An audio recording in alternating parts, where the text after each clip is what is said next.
Friends, welcome to my channel Bong RT. সকাল সকাল ঘুম থেকে উঠে পড়লাম, তারপর দেখি বাবা বেলের শরবত বানাচ্ছে। তারপর রান্নাঘরে গিয়ে ব্রেকফাস্ট বানিয়ে আমি আর আমার হাজব্যান্ড দুজনে মিলে বসে বসে ব্রেকফাস্টটা করে নিলাম।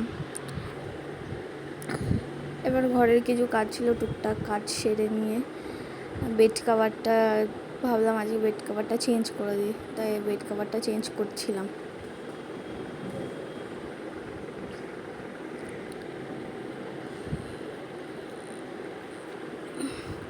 এরপর দুপুরের রান্না আজকে লোটে মাছ দিয়ে বাঁধাকপি হয়েছিল।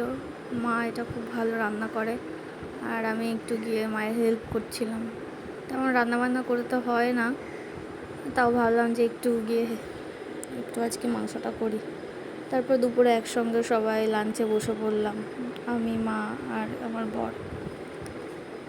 এই গল্প করতে করতে তিনজনে খেতে খেতে খেতে ভিডিওটা এখানেই আজকে শেষ করলাম। ভালো লাগলে লাইক, কমেন্ট এবং শেয়ার করবেন, চ্যানেলটাকে সাবস্ক্রাইব করে দেবেন।